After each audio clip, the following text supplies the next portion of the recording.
여러분 세상 살다 보면 가끔 이런 생각 안 드십니까? '나는 혼자다. 정말 갑갑하다. 여기서 벗어날 수 있을까? 그냥 이렇게 살다가 인생이 이렇게 끝나는 거 아닐까?' 뭐 이런 염려, 이런 답답함, 안타까움 그런 거 가져보신 적이 없으십니까? 세상은 참 아이러니해요. 요즘은 우리가 어디든지 갈 수 있습니다. 뭐 꼭 돈이 많이 없다 할지라도 뭐 굉장히 먼 곳까지 여행을 할 수도 있고요. 그냥 어디든지 갈 수도 있고, 또 사실 내가 하고 싶은 일도 이것저것 할 수 있는 그 가능성이 열려 있는 그런 세상입니다. 그러나 내 속에 여전히 답답함, 갑갑함, 안타까움, 좀 마음속에 어떤 헛헛함, 이런 것들을 또 채워줄 수 있는 것들이 사방에 널려 있는 것 같기도 하고요. 그럼에도 불구하고 우리 여전히 외롭고 또 여전히 헛헛하고 마음이 갑갑합니다. 그러다 보니까 사람들이, 적지 않은 사람들이 '이렇게 많은 사람들 속에 난 혼자다.'라는 느낌을 가질 때가 많은 것 같아요. 현대인들은 매우 해방되고 또 매우 자유롭고 많은 선택의 여지가 있는 것처럼 보이지만, 여전히 아이러니컬하게도 어딘가에 갇혀 있는 것 같은 그런 느낌을 가질 때가 있습니다. 이러한 현실 속에서 이상주의자들은 세상을 바꿀 수 있다라는 그런 꿈을 가지고 뭔가를 바꾸려고 애를 써요. 잘못된 현실을 고발하기도 하고 망가진 구조를 바로잡기도 하고, 또 사육에 찌든 정치 권력자를 바꾸기도 하고, 또 시민들의 잠재는 의식을 깨워놓기도 하지만, 그렇게 하면 이제 세상이 변화될 거다, 이렇게 뭔가 될 거라 하고 그런 이상을 가지고 움직이지만, 세상이 그렇게 잘 바뀌지 않죠. 또 시간이 지나면 지날수록 자기 자신도 물론이거니와 자기 자신조차 바뀌지 않는 것에 절망을 하곤 합니다. 그 반대로 현실주의자들은 이런 뭐 저런 거 할 거 그러지 마. 그냥 열심히 사는 거야. 그러면서 다들 열심히 얼마나 사는지 모르겠어요. 사실 오늘날 대부분의 사람들은 현실주의자인지도 모릅니다. 정말 열심히 사시죠. 그래서 이 현실에 적응하기도 하고요. 그래서 뭐 집도 조금씩 늘려가기도 하고, 기회가 된다면 어디 뭐 땅이라도 사 놓기도 하고, 뭐 그렇게 열심히 삽니다. 그러면서 뭔가 조금씩 축적되는 것 같기도 하고, 또 그렇지 않은 것 같기도 하고, 뭐 여하튼 그렇게 열심히 해요. 그러나 이 마음속에 있는 '이게 뭘까? 내가 사는 게 참 현실적이지 않다.' 뭐 라는 느낌을 지울 수 없을 때가 많습니다. 또 적지 않은 사람들은 사실 이런 현실 속에서 몸은 이 세상을 이렇게 따라가고 있지만 이 현실에 좀 부적응하면서 아주 눈에 띄게 뭐 이상한 행동을 하고 막 그러진 않는다 할지라도, 이 내면에 잘 적응하지 못한 채 자기만의 세계, 어떤 혼자만의 세계를 추구하면서 그렇게 인생을 살아가기도 합니다. 이 모든 사람들의 공통점은요, 어딘가에 갇혀 있다는 거예요. 그래서 체념해요. '산다는 게 결국 이거밖에 되지 않는 거야.' 라고 그러면서 체념을 합니다. 체념하고 나면 사람들은 그렇게 살아갈 수밖에 없기 때문에 그냥 주변에 있는 작은 오락거리들에게 마음이 빼앗겨요. 사실 현대 사회처럼 이렇게 오락거리가 많은 경우가 잘 없었던 것 같아요. 모든 게 오락입니다. 모든 것이 우리를 즐겁게 해줄 수 있는 것 같아요. 뭐 광고도 예전에는 TV보다 광고 나오면 그냥 채널 옮겼는데, 이제는 광고 보는 것조차도 재밌어요. 곳곳에 온갖 재미와 오락이 깔려 있는데, 그럼에도 불구하고 참 불행하게도 사람들의 내면에 이 갈증, 이거 채워지지 않는 게 오늘날인 것 같습니다. 이 사람들이 이제 체념한다고 해서 뭐 그렇다고 해서 막 동물처럼 막 살 수 있는 게 아니지 않습니까? 그래서 사람들은 그러면서도 어딘가에 작은 재미, 즐거움, 이런 오락들을 찾는 것 같아요. 여러분 오늘 오후에 저녁에 뭐 하실 거예요? 집에 가서 텔레비전 봐야죠. 드라마 봐야죠. 넷플릭스 봐야죠. 유튜브 보고 쇼츠 보고 릴스 보고, 아이고 볼 게 얼마나 많아요. 그래서 인상에 우리 너무나도 빨리 많이 체념해 버린 사람들, 이 체념이 자꾸 깊어지게 되면은 그러한 오락거리를 찾아가는데, 이 오락거리들조차도 별로 재미없게 되어지는 그때, 그 사람들이 이제 절망하게 되죠. 이게 절망하면 어떻게 돼요? 자기 자신의 힘을 정말 자신의 몸에, 그러니까 이 쏟아붓는데 이게 정신으로 오게 되는 거고, 그러면서 자기가 스스로를 이제 가학하는 경우가 생기고, 또 주변에 있는 사람들에게 고통과 아픔을 주기도 하게 됩니다. 현대인들이 그렇게 자유롭게 사는데, 그래도 나름 즐겁게 재밌게 미래를 바라보고 뭔가 이렇게 살아가는 그런 사람들인데, 난 정말 그런가? 나 어떤 미래의 어떤 가치를 가지고 살아가고 있는가? 아니면 겉은 그냥 이렇게 살아가지만 내면에는 진짜 섬에 갇혀 있는 것 같은 그런 모습이 아닌지 진지하게 질문하게 되죠. 그래서 저는 정말이지 우리가 섬에 갇혀 있는 것 같다, 어딘가에 갇혀 있는 것 같다라고 생각합니다. 이런 인간의 상태에 대해 가지고 성경이 어떻게 진단하고 있냐면 여러 가지로 이제 표현을 하고 있는데 정말 너무하다 할 정도로 좀 진실하게 얘기합니다. 아프게. 마태복음 4장 16절을 보게 되면 약 2000년 전에 이 세상에 사람들이 이제 섬에 갇힌 것 같은 거기에서 살아가고 있는 사람들, 그들에게 하나님이 찾아오셨다라고 하는 이야기를 하면서 이 사람들이 뭘 기다리고 있는지도 모르면서 기다리고 있는 사람들, 무엇이 부족한지 그 갈급함이 있는데 그 근본적인 원인도 모르고 그저 갈급해 있는 사람들, 이게 전부가 아닌데 뭔가 있을 텐데 안타까움을 가지고 있는 그 사람들에게 무엇이 부족한지 그것을 보여주러 오신 하나님이 있다라고 하는 게 이제 성경의 이야기인데, 그 성경을 보면요, 우리 인간의 상태, 우리 세상의 상태에 대해서 이야기해 주고 있잖아요. 아주 잔인하게 얘기하는 것 같아요. 마태복음 4장 16절을 보면 이렇게 나옵니다. 어둠에 앉아 있는 백성이 큰 빛을 보았고 그늘진 죽음의 땅에 앉은 사람들에게 빛이 비추었다. 이게 마태복음 4장 15절 16절이 이어지는 구절인데 이 말씀은 이사야서에 있는 말씀이에요. 그러니까 예수님께서 자기 자신에 대한 예언이 증명된 것을 그 이사야서에 있는 그 말씀을 가지고 와가지고 하신 말씀이에요. 그러니까 이스라엘 백성이 어때요? 하나님으로부터 선택받은 민족이지만 하나님으로부터 버림받았고 하나님으로부터 심판받았던 이 이스라엘의 구원이 어떻게 임할 것인가 이야기해준 본문이 이 이사야서 본문이거든요. 그렇게 이제 하나님을 떠난 인간들이 겪고 있는 모습을 보편적으로 설명해주고 있는 게 바로 이 본문이에요. 이 구절 이야기하고 있는 모습이 이겁니다. 뭐예요? 어둠에 앉아 있다. 그늘진 죽음의 땅에 앉아 있다. 이것이 우리의 일반적인 상태에 대한 성경의 진단이에요. 잔혹하리만큼 진실한 표현입니다. 근데 우리는 그렇게 생각하지 않죠. 나름대로 난 잘 살고 있다고 생각하고 인생에 재밌는 것도 좀 있다고 생각하고 뭐 그냥 살만하다고 생각을 합니다. 그러나 성경에서는 우리를 어떻게 표현하고 있냐면 우리가 어둠에 앉아 있다. 그늘진 죽음의 땅에 앉아 있다라고 얘기하고 있습니다. 사실 여러분, 우리 사는 삶이 어떻습니까? 세상이 어떠세요? 세상 사람들은 이 세상 가운데 지난 수천 년 동안 세상의 악과 악이라고 하는 문제, 세상에 있는 결핍이라고 하는 문제, 이런 것들과 싸우면서 지난 수천 년을 살아왔습니다.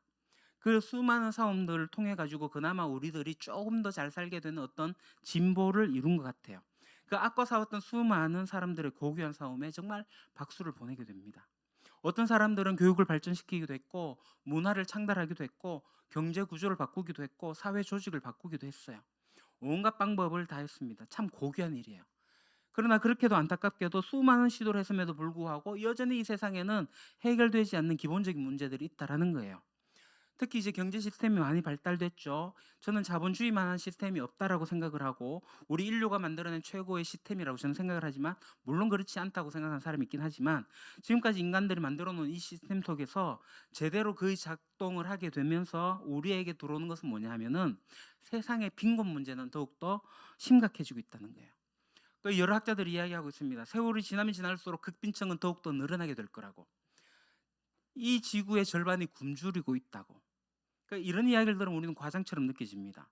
실제로 우리가 살고 있는 세상은 갈수록 좋아지는 세상이 아니라 갈수록 심각한 문제를 더욱더 만들어내는 그런 세상이라는 것을 느낌적으로도 지식적으로도 쉬울 수가 없습니다. 지금 우리나라에서 이 극빈층 이야기를 하게 되면요, 우리한테 좀 이게 와닿지 않아요. 왜냐하면 우리는 지금 이렇게 극빈적이진 않거든요.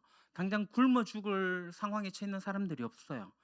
비록 뭐 한 끼, 두 끼 뭐 어떻게 밥을 못 먹을지 모르겠지만 극단적인 기아의 문제는 우리의 문제가 아닌 것처럼 돼 있어요. 노숙인들도요, 하루에 한 번 정도는 밥을 제공해 주는 곳이 근처에 있거든요. 그냥 우리는 그냥 잘 살잖아요. 이렇게 생각해요. 우리나라는 사실 잘 살게 됐습니다. 우리나라가 G20에 들어갈 수 있는 나라가 됐고 OECD 국가에 속하게 됐고 얼마 전 우리 경주에서 에이펙도 개최하게 됐고, 이거 얼마나 자랑스러운 일입니까? 70년 전에 전쟁 후에 정말 잿더미밖에 남지 않았던 이 나라가 지금 이렇게 경제적으로 성장했다라는 것은 정말 자랑할 만한 일이에요. 그럼에도 불구하고 물질적으로 이렇게 풍요로워졌지만 이 우리나라가 이 물질적으로 풍요로울 만큼 우리는 섬에 갇혀 있다라는 거예요. 이 물질적 풍요를 바탕으로 해가지고 막 날아다니고 자유로움을 구가하고 그렇게 살지 못한다는 거죠. 그렇게 빠른 속도로 물질적으로 풍요해진 만큼 우리의 정신은 진짜 빠른 속도로 가난해지고 있는 것 같아요. 그러니까 한국 사회에 관계된 통계들이 여럿이 나오고 있는데 거기 고통스러운 내용이 하나가 있습니다. 굉장히 당혹스러운 것이 자살이에요. 자살률. 여러분 한국 사회에서의 사망의 가장 큰 원인은 고령이었다가 교통사고였다가 이제는 자살로 바뀐 지가 꽤 오래됐어요. 사망 원인 1위가 자살입니다. 한국 사회 사망률이 빠른 속도로 성장하고 있는 것을 보면 정말 두렵다라고 생각이 됩니다. 정말 이건 사회적 대책이 필요할 뿐만 아니라 이런 원인에 대해서 사회과학자나 심리학자들이나 신학자들이 고민해야 되고 이 정부도 정말 대책을 내세워야 할 정도로 굉장히 심각해요. 10만 명당 몇 명 정도가 자살하는가 이걸 자살률로 보게 되는데 한국은 경제적으로 풍요로워졌지만요. 사람들은 갇혀 있어 가지고 그 갇혀 있는 것에 벗어나지 못해 가지고 결국 자살이라고 하는 것을 택할 수밖에 없는 이게 오늘 한국 사회가 아닌가. 전 세계적으로 한국이 30대 이상 다 1위예요.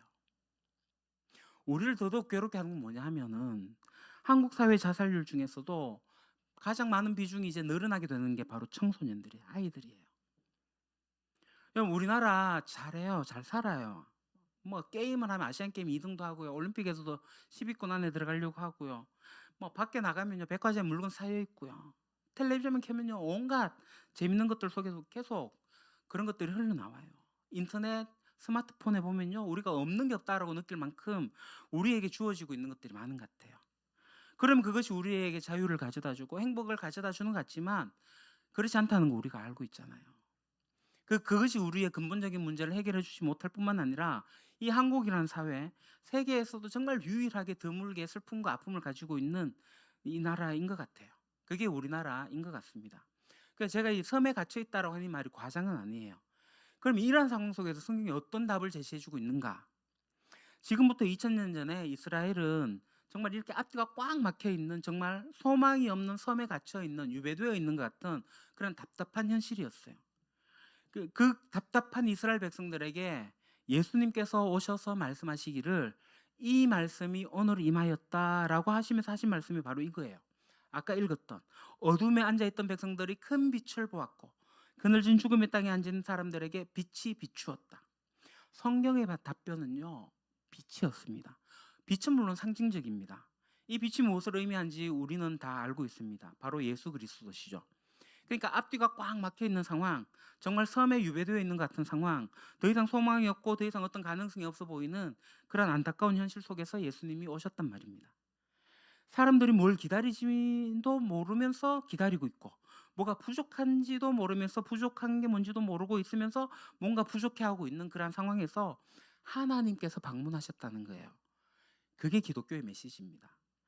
하나님이 방문하셨기 때문에 기독교란 종교가 생겨났다라고 얘기를 합니다. 하나님께서 친히 찾아오셨기 때문에 그 꽉 막힌 세상 속에서 사람들이 그 어둠 속에서 빛을 보았다라고 이야기합니다. 근데 그 빛의 의미를 조금 더 자세하게 성경이 이야기를 하고 있는데요. 그 대표적인 구절이 바로 요한복음 1장 14절 오늘 본문이에요. 그 말씀은 육신 되어 우리 가운데 사셨다. 우리는 그의 영광을 보았다. 그것은 아버지께서 주신 외아들의 영광이었다. 그는 은혜와 진리가 충만하였다. 아멘. 여기 보면 말씀이 육신이 되어 우리 가운데 사셨다 이렇게 나와 있어요. 여기 말씀이라고 한 단어는 로고스라고 한 단어인데요. 이 로고스라는 단어는 하나님을 설명하기 위해서 요한이 채택한 단어예요. 그러니까 하나님은 초월적인 존재입니다. 하나님은 우리의 인간의 언어로 낼 수 있는 그런 분이 아닙니다. 하나님 우리가 설명하거나 우리가 규정할 수 있는 분이 아니에요. 그래도 우리가 하나님을 표현해야 되기 때문에 요한은 하나님을 말씀, 로그스라고 표현을 했어요. 그러니까 이 말씀이라고 하는 것은 우리가 손으로 잡을 수 있는 것도 아니고 사실 우리가 파악할 수 있는 어떤 그런 것도 아닙니다. 하나님 자체를 설명하고 있는 어떤 단어예요. 근데 하나님이 어떻게 되셨다고요? 그 하나님이 육신이 되어 우리 가운데 사셨다라고 얘기를 합니다. 육신이 되었다고요. 여러분 이게 기독교의 최대 미스터리예요. 육신이 뭐예요? 여러분 몸 좀 한번 이렇게 만져보세요. 여러분 몸 어떻습니까? 피부 탱탱하세요? 저는 요즘에 이게 피부 탄력이 예전 같지가 않습니다. 여러분 우리가 나이가 들면 들수록 이 육체는요 낡아집니다. 병들어요. 누추한 것이 우리의 육신입니다. 근데 하나님이 이 초월적인 존재가 육신이 됐다고요.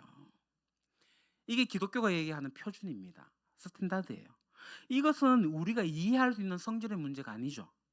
신비라고 말하기에도 너무나도 강화된 최고의 존재가 어쩌면 최저의 존재가 된 우리가 상상할 수 없는 어떤 일입니다. 기독교는 여기서 출발을 해요. 초월적인 존재이신 하나님이 누추한 이 육신을 입고 이 땅에 오셨다는 거예요. 그 오셨다는 것뿐만 아니라 그분이 사셨다, 우리 가운데 사셨다는 거예요. 육신이 되어 우리 가운데 사셨다 이렇게 표현하고 있습니다. 우리 가운데 그분이 오셔가지고 우리와 똑같이 되어갖고 사셨다는 거예요. 특별히 예수님에 대해서 제가 반복해서 말씀드리지만 예수님이라고 하는 분은 정말 많이 가진 자, 이 땅에 많이 배운 자, 권력 있는 자, 종교적인 어떤 전통 있는 그런 집안에서 태어나신 분이 아니에요. 일개의 몸으로 변방의 나라에, 변방의 국가에, 변방의 지역에 사투리 쓰는 그러한 아주 평범한 사람, 아니 평범 이하의 사람으로 오셔서 사셨다라고 하는 것은 이건 정말이지 이해하기 힘든 어려운 일이에요. 아니 하나님, 우주를 지으신 하나님이 이 땅에 그렇게 오셔갖고 사셨다는 거예요. 그런데 놀라운 것은 그렇게 오신 분이, 그분이 오래 사시지 않았어요.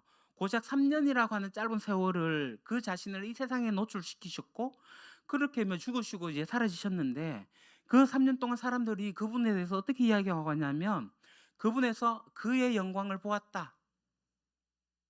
아버지께서 주신 외아들의 영광이었다라고 합니다. 그러니까 하나님의 영광이에요. 그러니까 3년 동안 이 젊은 청년의 삶 속에서, 그의 인격 속에서 사람들은 하나님의 영광을 봤다라고 얘기를 해요. 그러면서 말하기를 그 삶 가운데 은혜와 진리가 충만했다라고 얘기하고 있습니다. 그 예수 그리스도 안에서 우리는 하나님의 영광을 본다라고 그랬는데, 하나님의 영광이 가장 큰 두 가지 특징이 뭐냐면 바로 은혜와 진리예요. 그런데 그 은혜와 진리가 그리스도 안에서 충만했다라고 하는 이 표현을 우리가 주의 깊게 봐야 돼요. 왜냐하면 하나님의 가장 중요한 성품이 바로 이 은혜와 진리입니다. 그러니까 구약에 나타나 있는 출애굽기 34장 6절에 주님께서 모세 앞으로 지나가시면서 선포했다.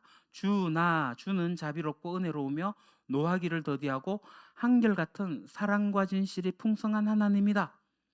뭐가 풍성한 하나님이라고요? 사랑과 진실이 풍성한 하나님. 사랑은 헤세드고 진실은 에메트예요.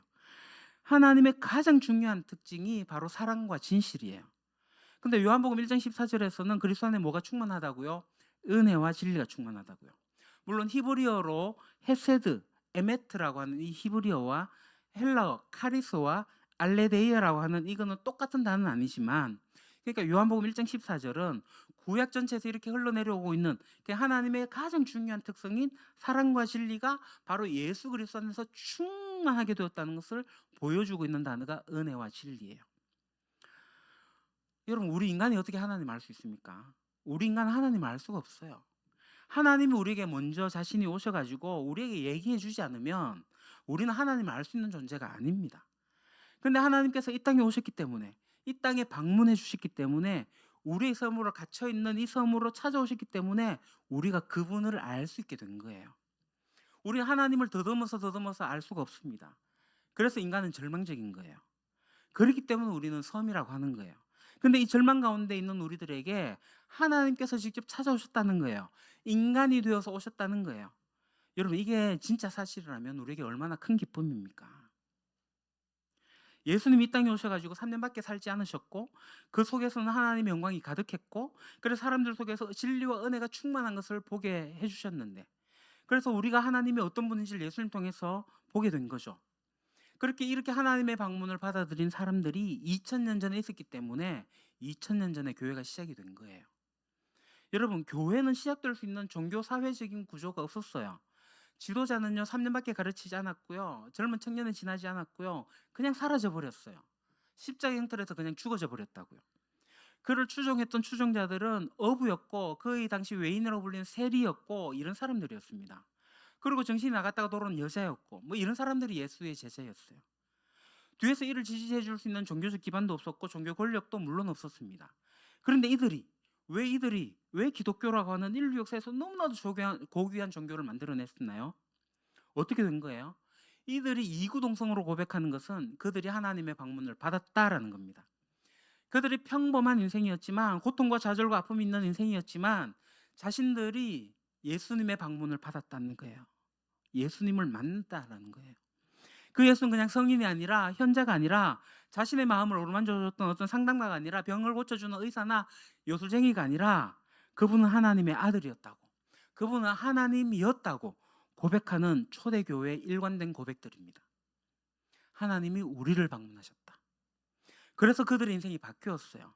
그래서 그들은 정말로 놀라운 삶을 살았어요. 그 놀라운 삶이 뭐예요? 서로 사랑했습니다.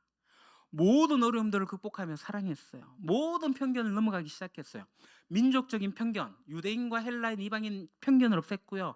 남자와 여자의 차이에 나오는 성차에 오는 편견도 없앴고요. 가진 자와 가지지 못한 자의 경제적 차이에서 오는 편견도 없앴고요. 종과 자유자, 이 사회적 신분의 편견도 없애버렸어요. 이 모든 편견들을 다 벗어나면서 그들은 서로 사랑하기 시작했습니다. 그게 초대교회 지난 2000년 전의 이야기예요. 그럼 우리는 이렇게 질문을 해야 됩니다. 그럼 그 하나님 오늘도 우리를 방문하십니까? 2000년에 하나님이 예수를 통해서 이 땅에 방문하셨다면, 그래서 그 예수를 만난 사람들이 그렇게 변화된 인생을 살았다면, 그러면 그 예수는 오늘날도, 그 하나님은 오늘날도 우리를 방문하실까? 우리를 방문하셨던 그 하나님이, 그 예수님께서 약속하신 게 있는데, 그것이 바로 요한복음 15장 26절 그리고 16장 13절에 나오는 말씀이에요. 이건 우리 같이 한번 읽어봅시다. 앞에 화면 보시고 시작. 내가 아버지께로부터 너희에게 보낼 보혜사 곧 아버지께로부터 오시는 진리의 영이 오시면 그 영이 나를 위하여 증언하실 것이다. 그러나 그분 곧 진리의 영이 오시면 그가 너희를 모든 진리 가운데로 인도하실 것이다. 그는 자기 마음대로 말씀하지 않으시고 듣는 것만 일러줄 것이요 앞으로 올 일들을 너희에게 알려주실 것이다. 아멘. 예수님께서 이렇게 말씀하셨어요. 자신이 떠나가면서 마지막으로 자신이 가고 나면 자기 자신 대신에 누가 오냐면 자신의 영을 보내시겠다고, 자신의 영이 오신다고 그랬습니다. 그 영은 누구예요? 우리가 다 아는 성령 하나님이십니다. 그래서 그 말씀대로 실제로 방문하신 예수님을 경험한 사람들이 초대교회를 시작했지만 그 이후에 2000년이 지나는 동안에 이 예수의 방문을 그의 영을 통해서 경험한 사람들이 2000년 동안 있어 왔던 거죠. 지난 2000년 동안 수많은 사람들에게 이 성령님이 찾아오셨어요. 개인적이고 사회적이고 역사적으로 어둠 속에 있는 사람들에게 예수께서 그의 영으로 찾아오셨습니다. 저도 그 중에 한 사람입니다. 예수님께서 찾아오신 그분들은 그 방문한 하나님을 만나고 난 다음에 그들이 자신을 찾아온 하나님을 따르기 시작했어요. 이게 모호한 개념이 아닙니다. 각자 사람들이 자기가 뭔가 믿고 싶은 신의 개념이 아니라 구약으로부터 신약에 이르게 되는 은혜와 진리가 충만한 내가 원한 식의 하나님이 아니라 성경에 나타나 있는 그 하나님이셨습니다. 우리는 모호한 하나님을 쫓지 않아요. 예수를 통해서 분명하게 보게 된 진리와 은혜의 하나님을 따라가기 시작하는 거예요. 사실 우리 모두 그렇지 않나요? 겉으로 멀쩡해 보이지만 뭐 좀 일이 잘 되면 막 행복하고 자랑스럽지만 뭔가 좀 어렵게 되면 금방 지치고 낙심하는 게 우리의 삶 아닙니까? 사실 평범한 사람들이에요. 보통 사람들이에요. 저도 그런 사람 중에 한 사람입니다. 절망하고 낭망하고 좌절해요. 우울해지기도 합니다. 근데 그런 하나님께서 저를 찾아주셨어요. 여러분들에게, 많은 분들에게 여러분들을 찾아가셨을 거예요. 그리고 그분께서 뭐라고 말씀하셨나요? 내가 너를 만들었어. 난 너와 함께 있어. 늘 디자인할 때 내가 함께 있었고 네가 평생 살아온 동안 네가 날 의식하지 못해도 나는 널 지켜보고 있었어. 난 네가 걸어온 길을 알아. 그리고 너의 슬픔, 아픔, 상처, 네 인생의 소망 그거 내가 다 알아. 알 뿐만 아니라 내가 널 사랑해. 죽을 만큼 사랑해. 그래서 내가 죽었어. 그러니까 이제 나를 따르렴. 내 성품인 인자와 진리를 가지고 살아가는 게 뭔지 가르쳐 줄게. 그래서 수많은 사람들이 지난 2000년 동안 자신을 방문한 예수 그리스도를 그의 영을 통해서 알기 시작했고, 온갖 종류의 다른 경험이긴 하지만, 각기 다른 경험이지만 공통되게 말할 수 있는 것은 그들이 예수를 따르기 시작했다는 거예요. 그리고 그 예수는 그 따른 자들에게 무엇이 해세된지, 그러니까 무엇이 사랑인지, 무엇이 진리인지, 그러니까 에메트, 알레데이아인지를 가르쳐 줬죠. 잠언 3장 3절에 인자와 진리를 저버리지 말고 그것을 목에 걸고 다니며 너희 마음속 깊이 새겨두어라. 아멘. 이 말씀이 그런 의미에서 우리에게 새롭게 다가오는 거죠. 인자와 진리가 바로 하나님의 가장 중요한 성품이기 때문에 그랬던 겁니다. 하나님께서 우리를 찾아오셨던, 우리 개개인을 찾아왔던 2000년 동안 이런 놀라운 일들 하신 걸 가만히 보게 되면 공통점이 있어요. 하나님 우리를 이렇게 직접 찾아오시는 게 아니라 대부분 그를 만난 사람들을 통해서 사람들에게 찾아오신다는 거예요. 그러니까 인격을 매개로 해서 찾아오시는 겁니다. 대부분의 경우 그렇습니다. 물론 뭐 어떤 사람은 직통으로 이렇게 하나님 은혜를 받은 사람이 있겠지만 대부분 인격을 통해서 와요. 저는 그래서 저에게 이 하나님을 소개시켜 주었던, 제가 중학교 1학년 때 하나님을 소개해 줬던 한정우 집사님께 너무 감사를 드려요. 그분이 아니었으면 제가 교회라는 곳을 몰랐을 거고 예수님 몰랐을 거예요. 그리고 중학교 3학년 때 저희 회심을 이끌어 주었던 이용문 목사님께도 감사를 드립니다. 고등학교 1학년 때는 신앙의 공동체를 경험하게 해준 임미정 선교사님께도 감사를 드려요. 그리고 제가 세속적 목회의 욕망을 가지고 살아갔는데 이 하나님의 꿈을 일깨워 주신 김영국 목사님께도 감사를 드립니다. 그분들에게 저에게 찾아오는 하나님의 통로가 되셔 주셨어요. 저는 그 이후로 제 인생이 누군가가 하나님을 찾아갈 수 있는 통로가 되면 좋겠다. 그것보다 영스러운 일은 없겠다라는 생각을 하게 됐습니다. 제가 그 통로가 되면 좋겠다라고 간절히 소원합니다. 부족하지만 세월이 지나면서 한 개인 개인이 하나님의 그런 통로가 될 뿐만 아니라 더욱 중요한 것은 그런 사람들이 모여 있는 공동체는 그야말로 하나님이 사람들의 방문을 하게 해주는, 도와주는 놀라운 통로가 된다는 것도 알게 됐습니다. 그게 교회구나. 교회가 그거구나. 교회는 하나님의 방문을 받은 사람들이며 하나님의 방문을 받았기 때문에 그 우리에게 오신 하나님을 아직도 만나지 못한 사람들에게 소개해 주는 거대하고 깨끗한 통로가 되어야 되겠구나. 그게 바로 교회예요.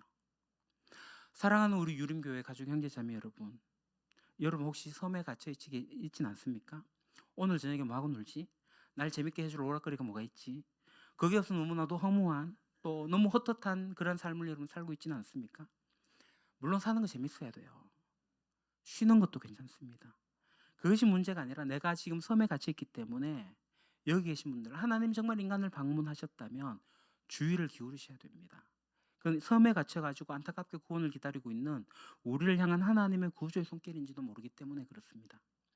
그런데 오늘날 너무나도 많은 그리스도인들이 하나님을 알지 못하는 분들은 물론이거니와 그리스도인들조차도 자기 자신을 방문한 하나님을 그냥 개념으로, 상징으로, 사실 안에 어떤 그냥 상상으로 받아들이기도 해요. 아닙니다.